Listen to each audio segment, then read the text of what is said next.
నమస్కారం, ADB news కు స్వాగతం. ముందుగా హెడ్లైన్స్.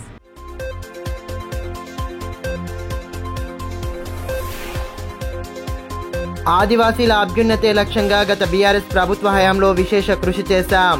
జంగి జాతరలో పాల్గొని ప్రత్యేక పూజలు జరిపిన మాజీ మంత్రి జోగురామన్న.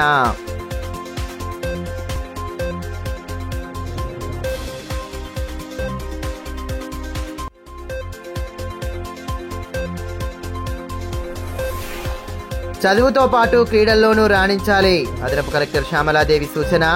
ఎస్సీ వసతి గృహాల విద్యార్థులకు ప్రారంభమైన జిల్లా స్థాయి క్రీడా పోటీలు.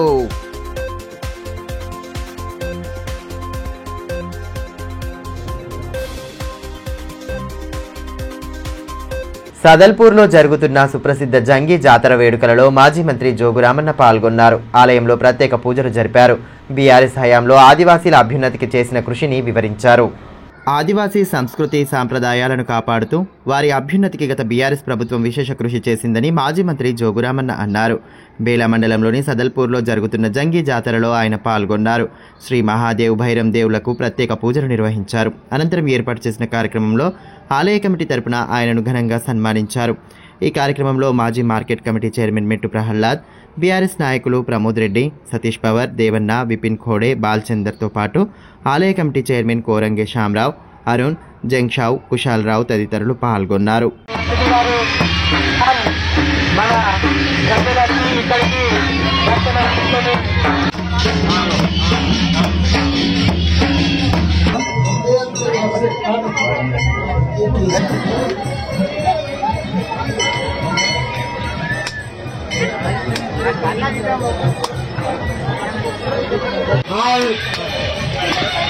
మన టీంకు ఈ ఆలయ కమిటీ తరఫున మరియు నా తరఫున కూడా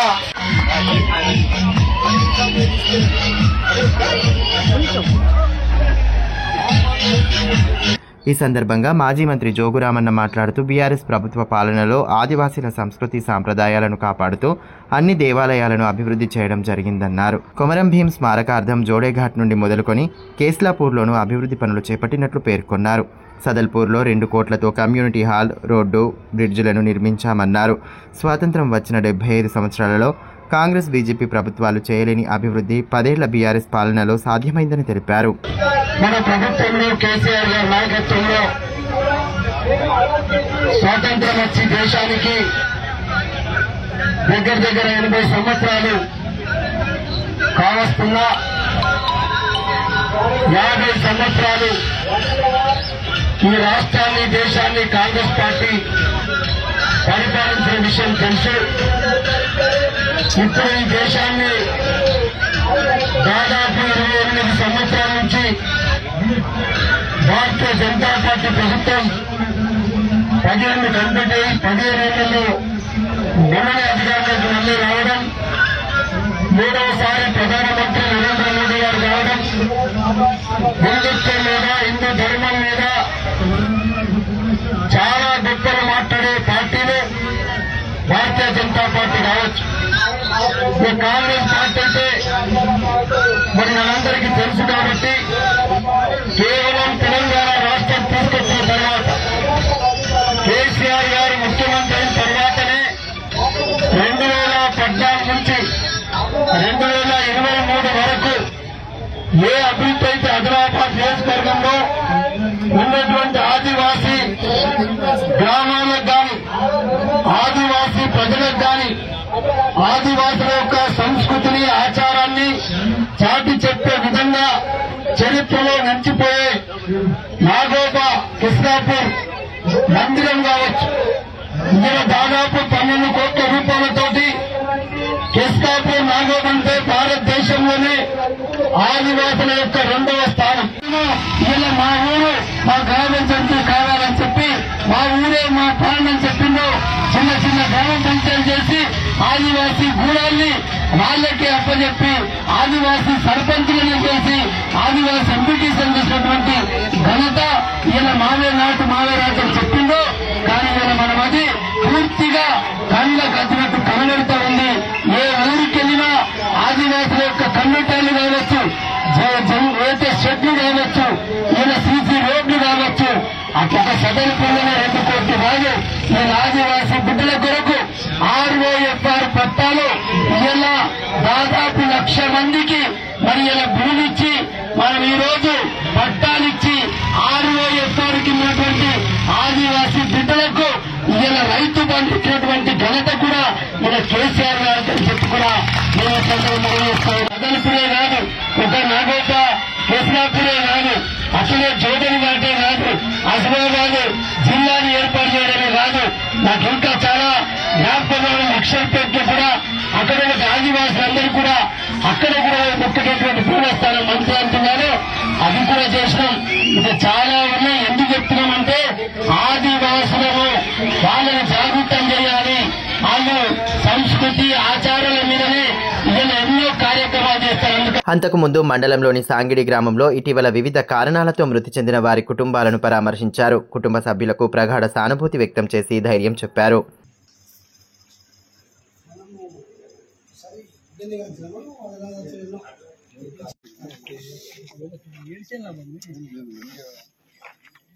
చదువుతో పాటు క్రీడల్లోనూ రాణిస్తూ ఉజ్వల భవితను పొందాలని అదనపు కలెక్టర్ శ్యామలాదేవి సూచించారు.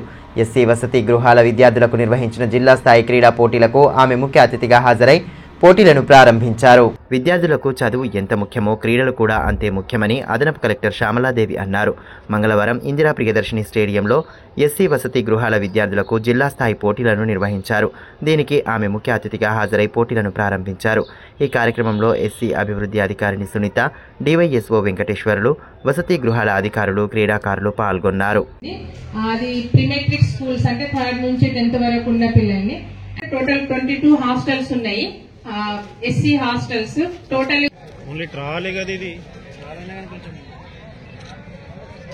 ఈ సందర్భంగా అదనపు కలెక్టర్ శ్యామలాదేవి మాట్లాడుతూ విద్యార్థులకు చదువుతో పాటు క్రీడల వైపు ప్రోత్సహించాలన్నారు. పోటీల్లో పాల్గొనడంతో ప్రతిభ బయటకు వస్తుందన్నారు. గెలుపోటములు ఆటల్లో భాగమని, దీన్ని క్రీడా స్ఫూర్తితో రాణించాలని సూచించారు. జట్టును గెలిపించే నాయకత్వం విద్యార్థుల్లో ఉండాలన్నారు. జిల్లాలోనే కాకుండా రాష్ట్ర స్థాయిలో కూడా రాణించాలని ఆకాంక్షించారు. ఎందుకంటే ప్రతిసారి అనుకుంటాం మా స్కూల్ ఎప్పుడు చదివే గానీ ఒక్క ఆట లేదు పాట లేదని, అందుకే మీకు ఈ ఆటలు పెట్టడం జరిగింది. సో కాబట్టి అందరూ ఒక స్ఫూర్తిగా తీసుకొని ఒక టీం వర్క్ గా చేయడానికి ఇది మంచి తోడ్పడుతుంది. సో మీలో ఉన్న టాలెంట్ అంటే ఎవరికి ఎంత టాలెంట్ ఉందని కూడా టీం ద్వారా తెలుస్తుంది. కాబట్టి అందరూ పిల్లలు మంచి ఆటలతోని అన్నిట్లలో పార్టిసిపేట్ చేసి గెలిపోవటంలో ముఖ్యం కాదు, ఆడమే మనకు కావాలి. కాబట్టి మీరు ద్వేషాలతో కాకుండా మనస్ఫూర్తిగా అందరూ టీం వర్క్ గా పనిచేస్తూ టీంలో గెలిపించుకునే విధంగా మీరందరిని ఎంకరేజ్ చేస్తూ ఉండాలి. సో గెలిచిన వాళ్ళు గొప్ప, ఓడిన వాళ్ళని కాదు, ప్రతి ఒక్కరు పార్టిసిపేట్ చేసినందుకే చాలా గొప్ప. ఎందుకంటే పార్టిసిపేట్ చేసినందుకే మీకు ఎంత ఉల్లాసం వస్తుంది, అంతే కదా. సో అందుకనే విద్యతో పాటు మనకేంటంటే స్పోర్ట్స్ కూడా అవసరము. కాబట్టి మీరందరూ మంచిగా ఆడి మంచి ప్రైజులు గెలుచుకుంటారని చెప్పేసి మీరు డిస్ట్రిక్ట్ లెవెల్ అని కాకుండా స్టేట్ లెవెల్లో కూడా పోవడానికి మీకు సహకరిస్తారు అందరూ. కాబట్టి మీకు ఏది ఇంట్రెస్ట్ ఉంటే అది పాల్గొని దాన్ని సక్సెస్ఫుల్ గా కంప్లీట్ చేస్తారని కోరుకుంటూ ముగిస్తాను. రక్త సేకరణలో రాష్ట్రంలోనే రిమ్స్ బ్లడ్ బ్యాంక్ మొదటి స్థానంలో నిలవడం పట్ల రిమ్స్ డైరెక్టర్ జైసింగ్ రాథోడ్ హర్షం వ్యక్తం చేశారు. బ్లడ్ బ్యాంక్ సిబ్బందిని సత్కరించి వారి సేవలను కొనియాడారు. రక్త సేకరణలో ఆదిలాబాద్ రిమ్స్ బ్లడ్ బ్యాంక్ మొదటి స్థానంలో రావడం అభినందనీయమని డైరెక్టర్ జైసింగ్ రాథోడ్ అన్నారు.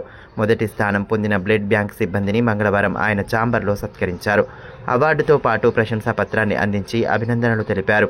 ఈ కార్యక్రమంలో blood bank medical officer Sudhakar, in charge medical officer Prashanth, nursing superintendent Ramadevi, senior nursing officer Sandhyarani, Sunil Kumar, Satish Reddy, Sumalesh తదితరులు పాల్గొన్నారు.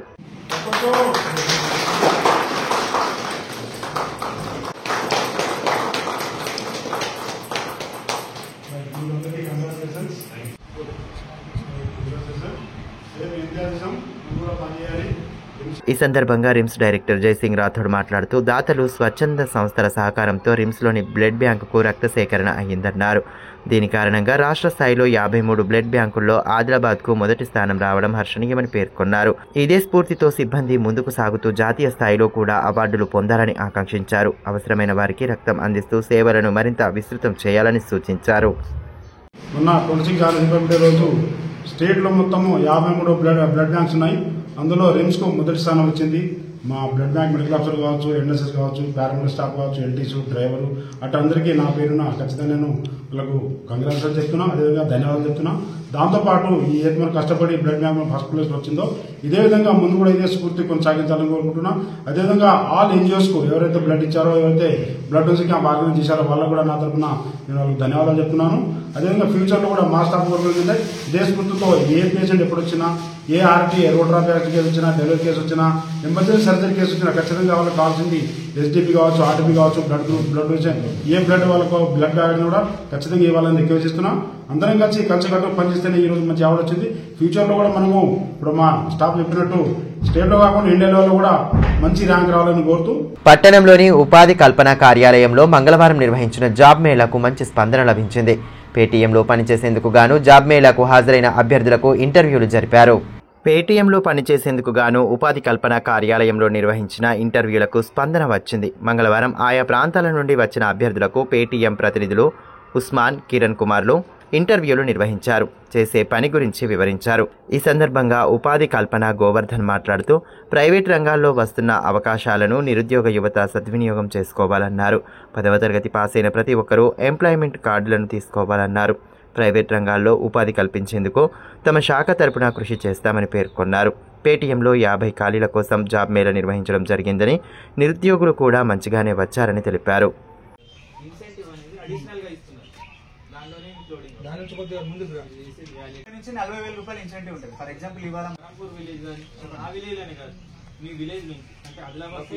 మహాకుంభ మేళాకు వెళ్లలేని వారి కోసం సనాతన హిందూ ఉత్సవ సమితి ఆధ్వర్యంలో పవిత్ర గంగాజలం పంపిణీ చేయడం అభినందనీయమని ఎంపీ గోడం నగేష్ అన్నారు. సమితి సభ్యులు ఆయనను మర్యాదపూర్వకంగా కలిసి గంగాజలం అందజేశారు. ప్రయాగ్రాజ్ మహాకుంభమేళాకు వెళ్లలేని వారి కోసం పవిత్ర గంగాజలం అందించడం అభినందనీయమని ఎంపీ గోడం నగేష్ అన్నారు. మంగళవారం సనాతన హిందూ ఉత్సవ సమితి ఆధ్వర్యంలో ఎంపీకి గంగాజలం అందించారు. ఆయన నివాసంలో మర్యాదపూర్వకంగా కలిసి శాలువాతో సత్కరించి జలమిచ్చారు. ఈ కార్యక్రమంలో రవీందర్, మాధవ్, బీజేపీ నాయకులు రాజు తదితరులు పాల్గొన్నారు.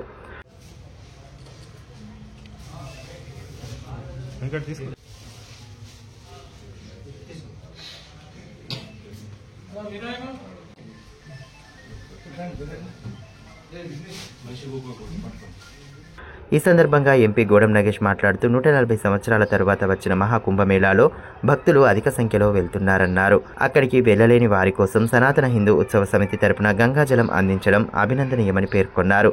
సంస్కృతి సాంప్రదాయాలు చాటేలా ప్రతి ఒక్కరూ మహాకుంభమేళాకు వెళ్లి పుణ్యస్నానం ఆచరించాలని కోరారు. మహాకుంభమేళా భారతదేశంలో ఉన్నటువంటి హిందూ బాంధవులకే కాకుండా ప్రపంచవ్యాప్తంగా ఉన్నటువంటి సోదరులందరికీ ఒక పవిత్రమైనటువంటి ఈ కుంభమేళా సందర్భం 140 సంవత్సరాల తర్వాత రావడం, ఇది ఇప్పుడున్నటువంటి మనందరి యొక్క అదృష్టంగా మనం భావించాలి. దీనివల్లనే మన యొక్క సంస్కృతిని, సాంప్రదాయాల్ని ప్రతిబింబించే విధంగానే ఉన్నటువంటి కార్యంలో అందరూ కూడా భాగస్వాములు అవ్వాలని చెప్పేసి, మహాకుంభమేళలో దర్శించాలని చెప్పేసి, ఆ పవిత్ర స్నానాన్ని ఆచరించాలని చెప్పేసి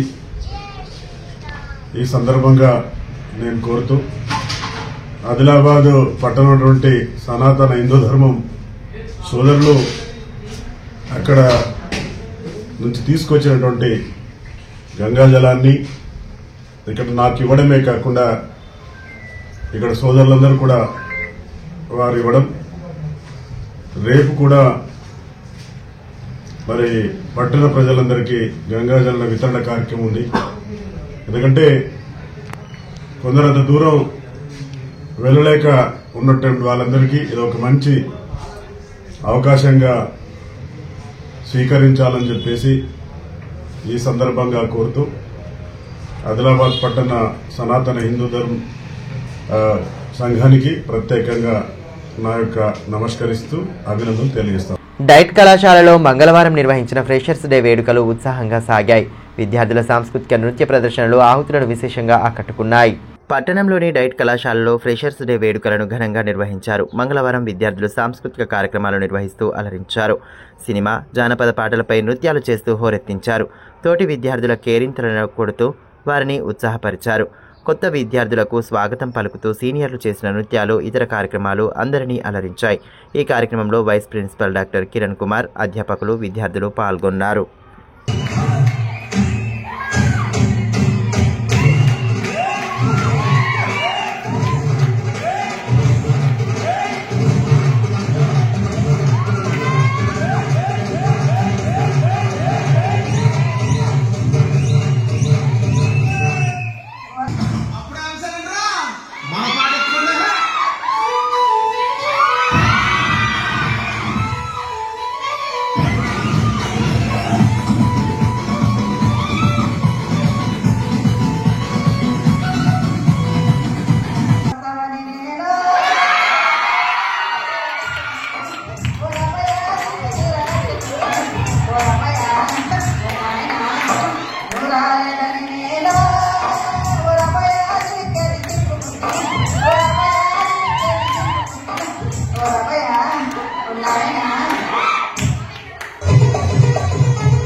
గద్దర్పై కేంద్ర సహాయ మంత్రి బండి సంజయ్ చేసిన వ్యాఖ్యలకు నిరసనగా మాల సంక్షేమ సంఘం ఆధ్వర్యంలో ధర్నా నిర్వహించారు.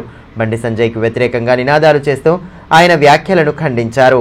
రాజ్యాంగాన్ని సవరించే కుట్రల్లో భాగమే దళితులు, దళిత మేధావులు, బహుజనులపై బీజేపీ నాయకులు దాడులతో పాటు అనుచిత వ్యాఖ్యలు చేస్తున్నారని మాల సంక్షేమ సంఘం జిల్లా అధ్యక్షులు కొప్పుల రమేష్ ఆరోపించారు. యుద్ధనౌక గద్దర్పై కేంద్రం సహాయ మంత్రి బండి సంజయ్ చేసిన వ్యాఖ్యలను ఖండిస్తూ మంగళవారం కలెక్టరేట్ కార్యాలయం ఎదుట ఆయన చిత్రపటాన్ని దహనం చేశారు. బండి సంజయ్కు వ్యతిరేకంగా నినాదాలు చేస్తూ క్షమాపణ చెప్పాలని డిమాండ్ చేశారు. ఈ కార్యక్రమంలో మాల సంక్షేమ సంఘం నాయకులు మేకల మల్లన్న, సుధీర్, రాఘవేంద్ర, నరేందర్, రఘు, లక్ష్మణ్, సుభాష్, స్వామి, సంటి రవి తదితరులు పాల్గొన్నారు.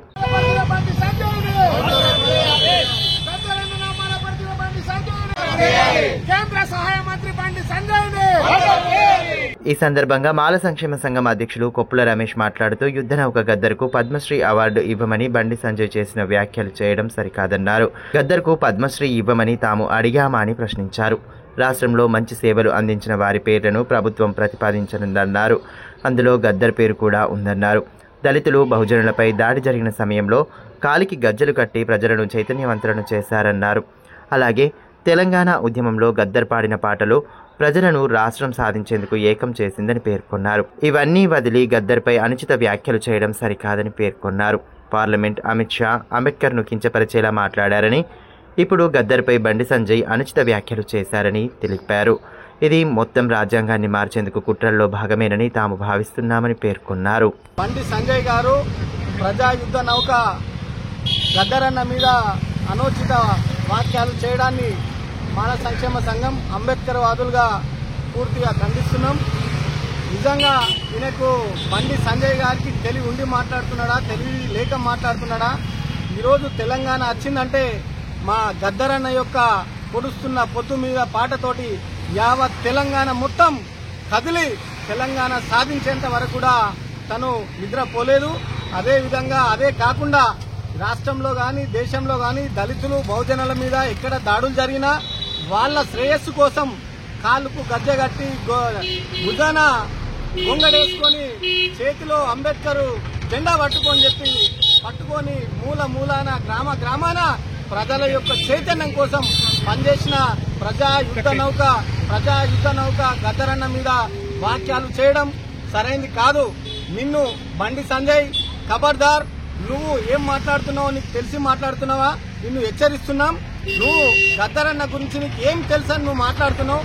గద్దరన్న గురించి గద్దరు నక్సలైటు వేలాది మంది బీజేపీ కార్యకర్తలను చంపిండని చెప్పి నువ్వు పద్మశ్రీ అవార్డు ఇయ్యమని చెప్పి అంటున్నావు. నీ పద్మశ్రీ అవార్డుని ఇయ్యమని చెప్పి మేము ఇట్లా గద్దరన్న కుటుంబ సభ్యులు కానీ, మేధావులు కానీ, దళిత సంఘాల నాయకులు కానీ ఎవరైనా నిన్ను అడిగినరా?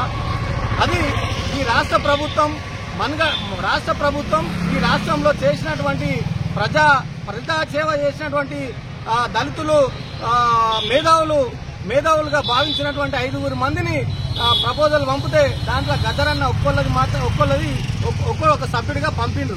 అంతేగాని రాష్ట్ర ప్రభుత్వం పంపినందుకు నువ్వు ఈరోజు మొన్న పార్లమెంట్లో అమిత్ షా గారు అంబేద్కర్ మీద వాక్యాలు చేయడం, అదేవిధంగా నిన్న గద్దరన్న మీద వాక్యాలు చేయడం, ఇదంతా బీజేపీ పార్టీ యొక్క రాజ్యాంగాన్ని సవరించే మార్గంలో ఇవన్నీ దళిత మేధావులు బహుజనుల మీద చేస్తున్న దాడులుగా మేము భావిస్తున్నాం. బండి సంజయ్ ఇట్లా నీ నోరు ఇట్లా అతుకోలో పెట్టుకోకపోతే ఈ దేశంలో రాష్ట్రంలో ఉన్నటువంటి దళితులు బహుజనులు తప్పకుండా నీకు గుణపాఠం చెప్పే రోజు వస్తుందని చెప్పి హెచ్ఐసిసి శిక్షణలో భాగంగా మంగళవారం కార్యక్రమాన్ని ఏర్పాటు చేశారు. వ్యర్థాల వేరు గురించి నర్సింగ్ సిబ్బందికి ట్రైనర్లు విస్తృత సూచనలు చేశారు. ఇన్ఫెక్షన్ లేని ఆసుపత్రిగా రిమ్స్ను తయారు చేయడమే లక్ష్యంగా ప్రతి ఒక్కరూ పనిచేయాలని రిమ్స్ డైరెక్టర్ జయసింగ్ రాథోడ్ అన్నారు. మంగళవారం హెచ్ఐసిసి శిక్షణ కార్యక్రమాన్ని ఆయన ప్రారంభించారు. ట్రైనర్ సిమ్మి కుమారి వ్యర్థాల వేరు గురించి నర్సింగ్ సిబ్బందికి ప్రొజెక్టర్ ద్వారా వివరించారు. ఏ రంగు డబ్బాలో ఏ వ్యర్థాలు వేయాలని తెలియజేశారు. ఈ కార్యక్రమంలో వైద్యులు సందీప్ జాదవ్, పద్మావతి, నర్సింగ్ సిబ్బంది పాల్గొన్నారు. ఈ సందర్భంగా రిమ్స్ డైరెక్టర్ జయసింగ్ రాథోడ్ మాట్లాడుతూ రిమ్స్లో ఎలాంటి ఇన్ఫెక్షన్ వ్యాపించకుండా చర్యలు తీసుకుంటున్నామన్నారు. ఇటీవల కోయంబత్తూరులో జరిగిన సమావేశంలో బయో వేస్టేజ్పై శిక్షణ ఇచ్చారని పేర్కొన్నారు. ఇందులో పాల్గొన్న తర్వాత ఇక్కడి సిబ్బందికి కూడా ఈ బయో వేస్టేపై అవగాహన కల్పించేలా ఒకరోజు శిక్షణ కార్యక్రమాన్ని నిర్వహించడం జరిగిందన్నారు. ఎడ్యుకేషన్ యూనిట్ హెచ్ఐసిసి అదేవిధంగా బయోమెడికల్ వేస్ట్ మేనేజ్మెంట్ మానిటర్ అయిపోయింది కనుక మేము మొన్ననే మా డిఆర్టీ మినరల్లా సందీప్ జాదవ్ గారు, మా మేకర్బాల్ చేర్చోడి పద్మావతి పాలంగి, నేను, మా infection control nursing officer Sunil Kumar గారు నలుగురు కోయంబత్తూరు మీటింగ్ పెట్టారు. కోయంబత్తూరు మీటింగ్ అటెండ్ అయినాం. అక్కడ అది మా రిమ్స్లో హెచ్ఐసిసి ట్రైనింగ్ కానీ యాక్టివిటీ జరుగుతుంది. కానీ అక్కడ పోయిన తర్వాత హెచ్ఐసిసి యొక్క ఇన్ఫెక్షన్ కంట్రోల్ యొక్క ఇంకా ఎక్కువ ఇంపార్టెన్స్ తెలిసింది కనుక మేము మన ఫ్యూచర్లో రిమ్స్ ఒక నోడల్ సెంటర్, ఒక ఫెసిలిటీ సెంటర్ లాగా వాళ్ళు లాంచ్ చేశారు. మాకు చెప్పారు కనుక వాళ్ళు రాకముందే రిమ్స్లో ఎటువంటి ఇన్ఫెక్షన్ లేకుండా హెచ్ఐసి మీటింగ్ని చాలా ఎఫెక్ట్గా ఇంప్లిమెంట్ చేద్దామని ఈరోజు మేము ట్రైనింగ్ స్టార్ట్ చేశాం. మా నోడల్ ఆఫ్ సంజయ్ గారు, పద్మావతి గారు ప్లస్ ఇన్ఫెక్షన్ కమిషన్ ముగ్గురు కలిసి నిన్న నాతో డిస్కస్ చేసి ఈరోజు ఖచ్చితంగా మనము ఆల్ హెడ్ నర్సెస్కి ఈ ఇన్ఫెక్షన్ కంట్రోల్ మీద మీటింగ్ పెడతాం సరే ఓకే అని చెప్పాను. అదేవిధంగా అందరూ all head nurses almost 40 head nurses, ముగ్గురు ట్రైనర్స్ మాకు వాళ్ళకి ట్రైనింగ్ ఇస్తున్నారు. దీన్ని మా వాళ్ళు మా హెడ్ నర్సెస్ రిక్వెస్ట్ చేసిందంటే తూచా తప్పకుండా ఖచ్చితంగా ఏదైతే ఇక్కడ కొన్ని ఐటమ్స్ ఉన్నాయి, ఏ వస్తువు దీంట్లో వాడేయాలి. రిమ్స్లో మనం కొన్ని సర్జరీ చేస్తాం, కొన్ని నీడిల్స్ ఉంటాయి, సిరింజెస్ ఉంటాయి, ఏ వస్తువు అనేది ఏ బిల్లో వాడేయాలనేది ఈ ట్రైనింగ్ మెయిన్ ఉద్దేశం. ప్లస్ హాస్పిటల్లో ఇప్పుడు సర్జరీ కేసు కావచ్చు, థియేటర్ కావచ్చు, పోస్ట్ ఆపరేటివ్ వార్డు కావచ్చు, ఐసీయూ కావచ్చు, ఇన్ఫెక్షన్ లేకుండా చేయడం మా ధ్యేయం. సో దయచేసి I request all head nurses please follow the guidelines and implement it. వార్తలు ముగించే ముందు హెడ్లైన్స్ మరోసారి.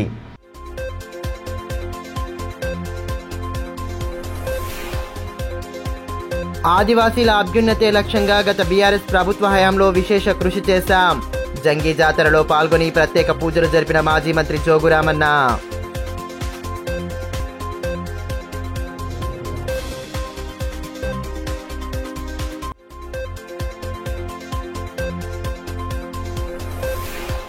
చదువుతో పాటు క్రీడల్లోనూ రాణించాలి. అదనపు కలెక్టర్ శ్యామలాదేవి సూచన. ఎస్సీ వసతి గృహాల విద్యార్థులకు ప్రారంభమైన జిల్లా స్థాయి క్రీడా పోటీలు.